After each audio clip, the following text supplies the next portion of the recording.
Good morning. It's morning over here at the ZachAtk1's compound, and I'm going to talk about my dirt bike that I'm riding in the 2015 season. So this is a 2014 KTM 250 SX.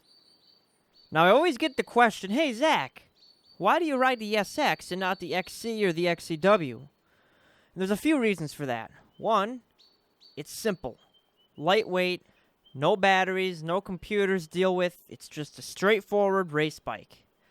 Another reason is the power it generates. It generates a little bit more power, well, probably quite a bit more power than those other bikes with the SX head and ignition on it. And lastly, I like the transmission actually. The 5-gear transmission seems to work out pretty well for me. So a little work has to be done to convert the SX to a woods bike. I'm just going to go over everything I've done. So first thing, I've got an Enduro Engineering clutch cylinder guard right there. I have an 11-ounce Steahly flywheel weight, which adds to the lugging capability. You need it for the SX.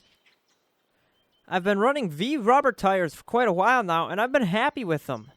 I run the VRM 140 Tackee tires. I've got the Acerbis chain guard and chain guide on. That thing is bulletproof, really holds up well. Pro Circuit helped me out here, and I've got the R304 exhaust silencer on the bike with the Pro Circuit Platinum 2 pipe. There's a Flatland Racing skid plate.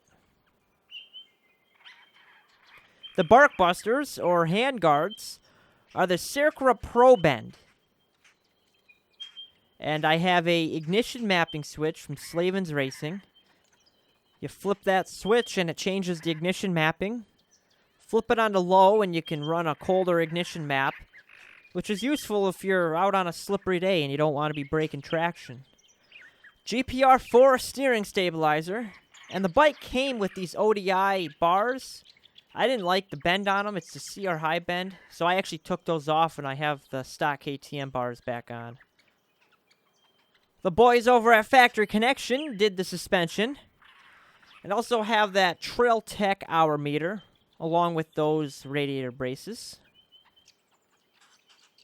There's a fancy-dancy breather hose, and I have the XCW fuel tank on the SX. That's just a larger tank, and it fits right on the SX. I also have the Pivotpegz foot pegs, and they actually pivot. Look those up, they're really neat. And lastly, I run the Tubliss tire system for the tires.